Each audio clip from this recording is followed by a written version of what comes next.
DDI is an organization dedicated to providing services to children and adults with developmental disabilities and autism that runs from early infancy to people that are approaching their 70s. And DDI exists to provide the kinds of care that sometimes families find they're incapable of providing, either because of the demands that the care requires physically, or because of the special expertise that is needed to care for somebody with a developmental disability. Every life is sacred. Every life is worthwhile. And no one knows what the potential of a human being is. We have a motto at DDI that says, "Hope has no barriers." That's what guides our activities each and every day.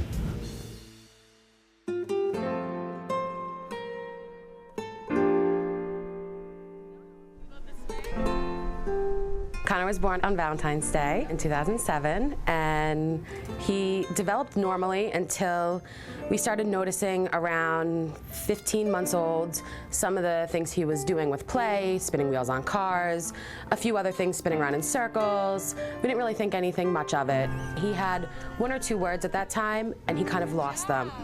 At that point, nobody had seen any red flags, nobody mentioned autism. So when he was evaluated, it was a big surprise to us to hear that he might have something else going on besides a speech delay. He had another evaluation by a psychologist, and they diagnosed him with PDD-NOS, which is on the autism spectrum. We needed to do something at that point to help him for his future, and that was sending him here to the Young Autism program.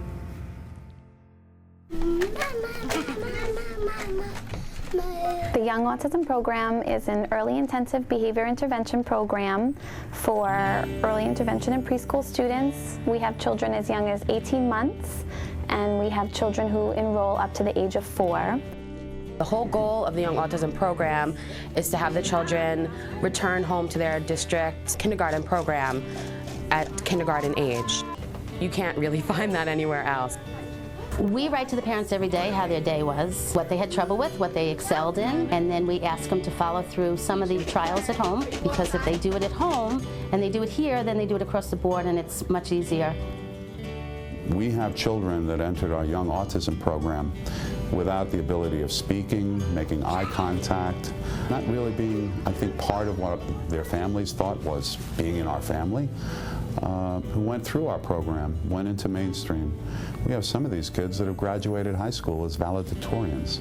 So you don't know unless you try. Every day when I drop my kids off to school, my son is running in this building screaming. He can't wait to get in. I think it's the best decision we've made for our children to have them come to the Young Autism program. They've done amazing things so far. Behaviors are so much better. They really have just been doing a wonderful job.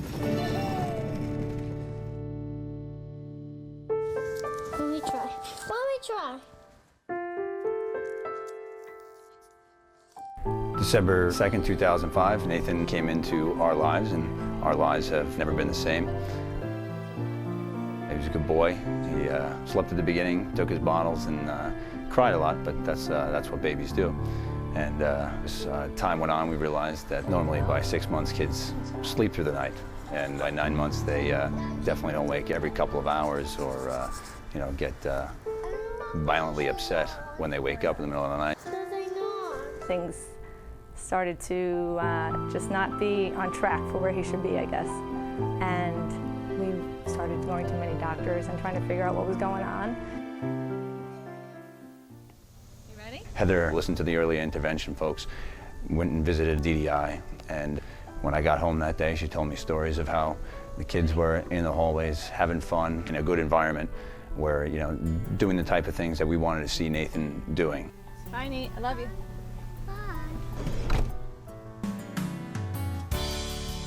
There were children riding their bikes down the hallway, and as soon as I saw that, I knew this would be great for him. They just seemed to think outside the box, and it wasn't, no running in the hallway. It was, if they need to learn how to hop, they'll hop down the entire hallway once they learn how to do it. And that was really the final decision, was seeing the kids here.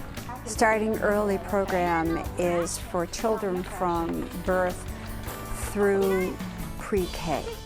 And it's for children who can be profoundly impaired. They can have all types of medical issues, and it goes all the way from there to absolutely typical children and everything in between. And that also is a program that is enjoying very high success rates with respect to graduating over 90% of our children back to their home school districts. DDI is a place where the people love your children, want to help your children, and will help your children achieve the goals that you set forth for them. There's a lot of doubts about, am I sending my son to the right school? Is this diagnosis correct for him? Is he on the right path?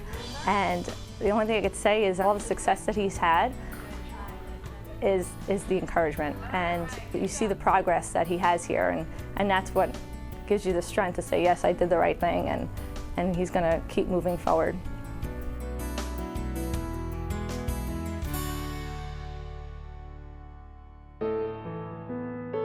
Bobby Schmidt is a student who's been in our program quite a long time. He started when he was just a young school-age student at our Little Plains campus, and he's been with us many years there, and then he transitioned over here to Hollywood Drive. You walking nice? Bobby is now 17 years old. He is our second child. When he was born, he did have a cord wrapped around his neck, and he came out blue, and he was 2 weeks early. And at about 3 months old, we noticed he wasn't doing what other children do.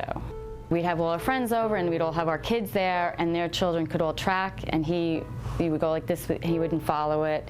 He had a very difficult time sucking his bottle. He didn't sleep at all for 2 years.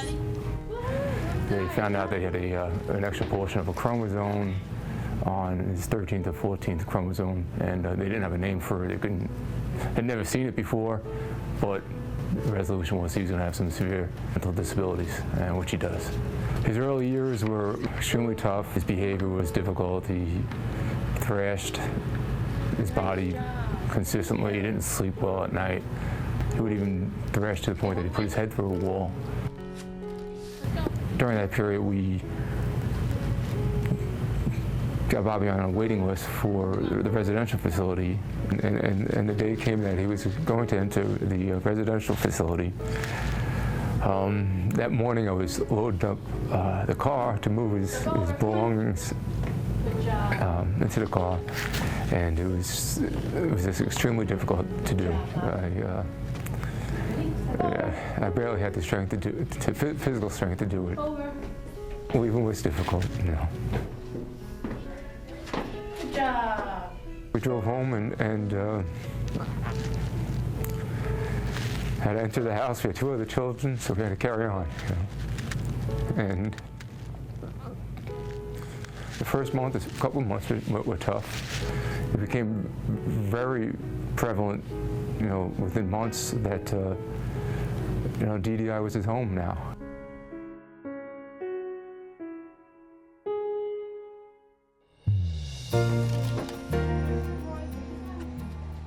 You want your juice?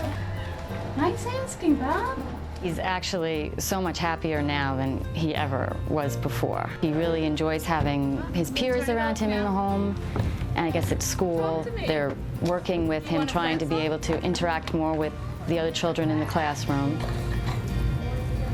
It was the best decision we've ever made for him, for my other children, and for us as a whole family.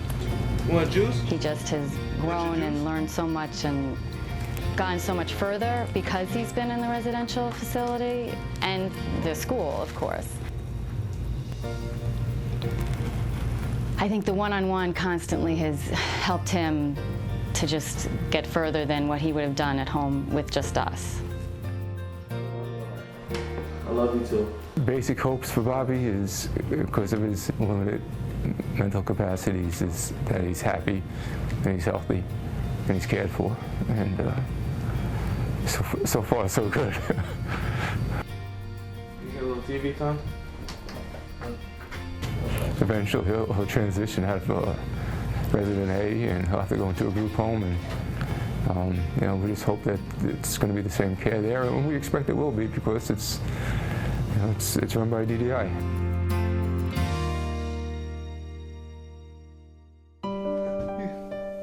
Matt was a gorgeous little baby. He was wonderful. He was terrific. He was bright. He interacted with his sister. He was in every way an appropriate one-year-old. He was very social. He had about a 30-word vocabulary. He was just a normal kid. I remember the last time he was normal. I was walking him in his stroller, and there was a dog across the street. And he reached out and pointed, and he said, "Doggy." And that was the last time he did that. Somewhere around 15 months, we started noticing that he really wasn't responding to us. So we thought that he had lost his hearing maybe, so we had his hearing tested. It was fine. And between that time and 18 months, he lost everything. He lost his ability to talk, he lost his receptive language, he lost his fine motor skills. In essence, he lost contact with this world. He didn't hear what was going on, he didn't process what he heard, he couldn't express himself. He went into his own world, and you know, the words that they use to describe it are useful, but at the end of the day, it is his own private world. So we thought, well, we can't give him what he needs. He needs 24 hours of care. We brought Matthew to DDI at around 7 years old.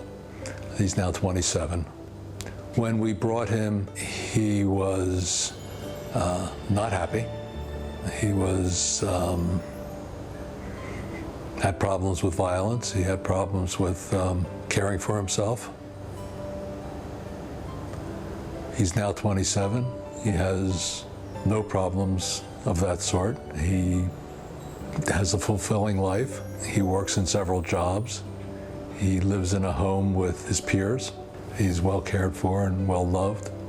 And the difference between Matthew at 27 and Matthew at 7 is the difference between night and day.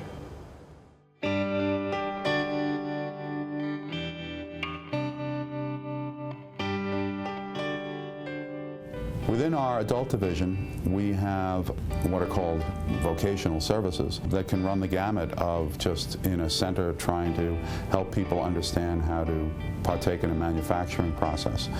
But we also have what is called supported work programs, where a DDI direct care professional will go out with that individual to their job, to the job site. I'm happy to say there are over 80 companies on Long Island that we are dealing with who have gone the extra mile and given people with developmental disabilities a chance to have a job.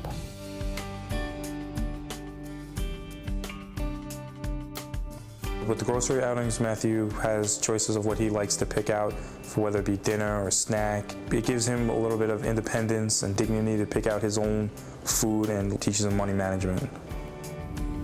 When you're dealing with a person with autism or developmental disability, they might not be able to communicate with you. They might not be able to tell you where it hurts. It's very difficult to get a history and diagnosis. In the mid-90s, we created a medical dental division called Opti Healthcare. We provide comprehensive medical, dental, and psychiatric and rehabilitative services for individuals who have developmental disabilities and mental health disorders. We're going to see if we can do an eye test. What I've learned is that here at DDI is that you can learn sometimes more in 30 seconds or 5 minutes from someone's gestures and their expressions and how they present with something than taking a 30-minute history. And that if your eyes are open and your ears are open, you can learn a lot about people.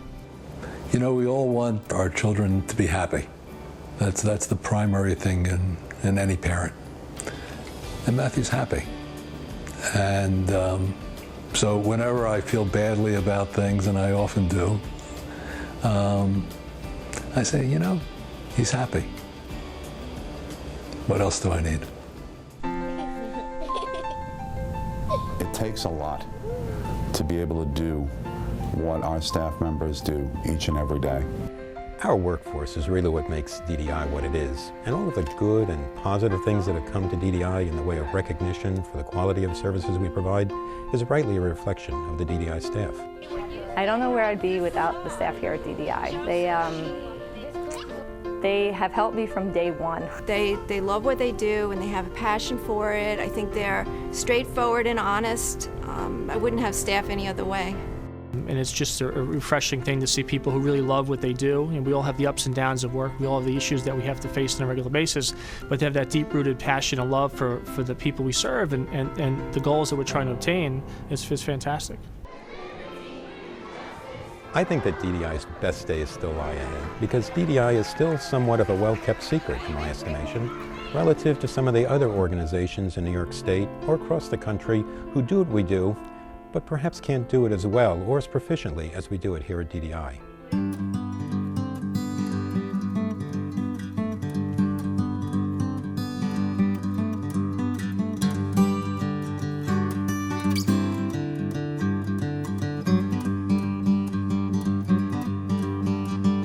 What we do is truly one person at a time, one life at a time, one child, one adult, and trying to meet their needs and trying to see to it that they will have a place for the rest of their life.